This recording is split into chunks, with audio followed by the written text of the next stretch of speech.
एक अमेरिकन लड़की है जिसका नाम है जॉन आर जिंथर। इन्होंने 1993 में एक लॉटरी जीती जिसकी वैल्यू थी $5.4 मिलियन, यानी करीब 40 करोड़ रुपए के आसपास। यह अमेरिकन लड़की जॉन आर जिंथर इतने सारे पैसे पाने के बाद इनकी लाइफ पूरी तरह से चेंज हो गई। सब लोग इन्हें बहुत कांग्रेचुलेट कर रहे थे। क्या किस्मत है।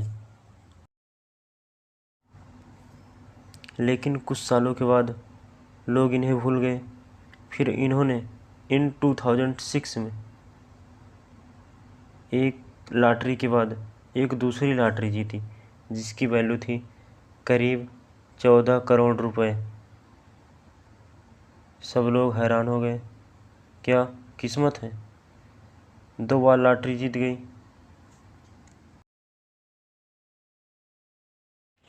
लेकिन 2 सालों के बाद इन्होंने तीसरी बार भी एक लॉटरी जीती जिसकी वैल्यू थी करीब 21 करोड़ रुपए के आसपास। यह अमेरिकन लड़की जॉन आर जिंथर 3 बार लॉटरी कैसे जीत सकती है, हर कोई सोच रहा था। फिर भी इन्होंने लॉटरी से ढेर सारा पैसा कमाया। इसके बावजूद इन 2010 में जॉन आर जिंथर ने एक चौथी लॉटरी जीती जिसकी वैल्यू थी करीब 70 करोड़ रुपए। अगर हम इन टर्म्स ऑफ प्रोबेबिलिटी की बात करें तो कोई भी व्यक्ति एक लॉटरी जीतता है, एक लॉटरी के बाद एक दूसरी लॉटरी जीतता है और दूसरी लॉटरी जीतने के बाद एक तीसरी लॉटरी जीतता है और इस तरह वह लगातार 4 बार लॉटरी जीतता है। तो इसकी प्रोबेबिलिटी होगी 1 in 1 सेप्टिलियन, यानी कि 10 लिखो, 10 के आगे 24 शून्य लगाओ। ऐसा सिर्फ एक ही केसेस में होता है। इसके बावजूद भी यह अमेरिकन लड़की जॉन आर जिंथर ने लकी ड्रा से ढेर सारा पैसा कमाया। सब लोगों को लग रहा था ये बहुत लकी है, लेकिन कुछ लोगों को शक भी हो रहा था। बहुत से रिपोर्टर ने इनकी इंटरव्यू लेने की कोशिश की, लेकिन इन्होंने आज तक किसी को भी अपना इंटरव्यू नहीं दिया।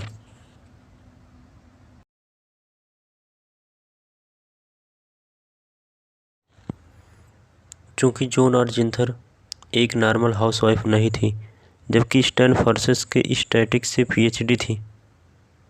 रहती वह लास्ट मेगाज में थी, लेकिन इसके बावजूद वह लॉटरी टिकट खरीदने के लिए टेक्सास के फ्लोरन एरिया में जाती थी।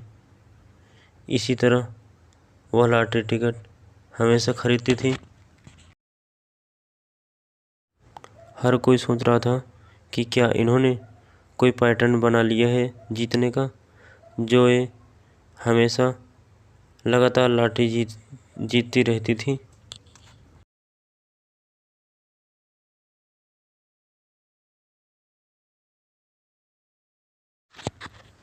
इस तरह वह रोज़ की तरह शॉप पर जाती और पैसे देती और लॉटरी टिकट खरीदती।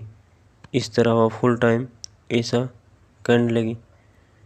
तो फिर इन्होंने रोज़ जाती दुकान पर और लॉटरी टिकट खरीदती। इन्होंने ऐसा करके लॉटरी टिकट से ढेर सारा पैसे बनाए।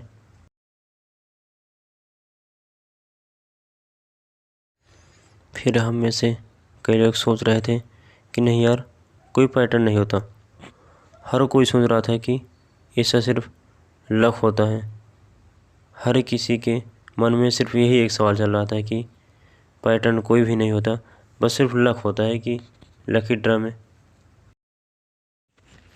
मिस्टर पीस ने भी अपने YouTube वीडियो बनाने के लिए 7 करोड़ रुपए खर्च किए थे, जिससे उन्होंने 1,20,000 लॉटरी टिकट ली, तो फिर आप गेस कीजिए कि जब इन्होंने 7 करोड़ के लॉटरी टिकट को स्क्रैच किया तो उन्होंने कितने का पैसे कमाए। यस, यू आर राइट, वे ओवरऑल लॉस में ही रहे। 2 करोड़ के लॉस में उन्होंने 5 करोड़ 40 लाख कमाए। लेकिन हमें श्योरिटी के साथ कह सकते हैं कि पैटर्न तो ज़रूर एग्जिस्ट करते हैं,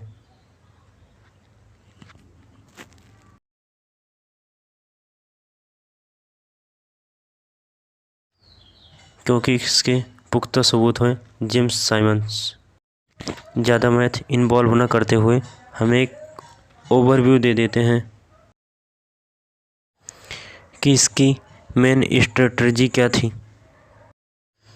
गेस करते हैं। लॉटरी कंपनी वाले लकी ड्रा में 3 नंबर निकालते हैं, जिसमें है 5, 10, 15, जिसमें आप 10-20 लॉटरी ले लेते हो। इसमें आपके 5, 10, 15 ये तीनों नंबर निकल जाते हैं, तो आपको फर्स्ट प्राइज़ मिलेगा 10,000 रुपये, सेकंड प्राइज़ 5,000 रुपये और थर्ड प्राइज़ 1,000 रुपये मिलेगा। बस ये ध्यान रखना है कि फर्स्ट प्राइज़ पाने के लिए 5, 10, 15 नंबर आने चाहिए। अब जिस लॉटरी सिस्टम को एक कपल खेल रहा था उसमें ये चीज़ इम्पॉर्टेंट थी। बेसिकली जेम्स साइमंस भी इस मॉडल को यूज करते हैं। जेम्स साइमंस हो या फिर एक कपल, उनके पास कोई फार्मूला नहीं है कि वे इस फार्मूला की यूज करते ही उन्हें एग्जैक्टली पता चल जाएगा कि क्या होने वाला है। मान लीजिए आप मोर नंबर ऑफ लॉटरी लेते हो जिसमें आपके जीतने की प्रोबेबिलिटी ज़्यादा हो जाती है, तो अब हम समझ गए कि प्रोबेबिलिटी में भी सोचना हो एक अच्छा थिंकिंग मॉडल है।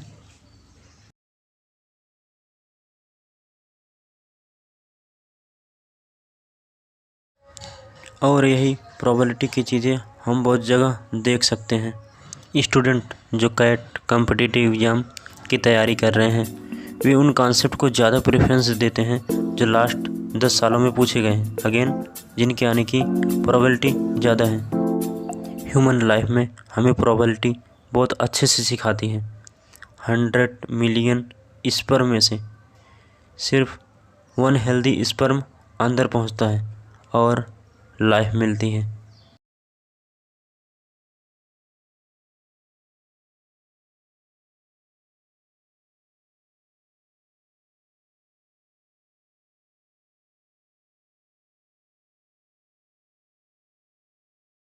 बेसिकली इस वीडियो की लर्निंग ये है कि हमें लाइफ को बाइनरी थिंकिंग मॉडल से नहीं जी सकते।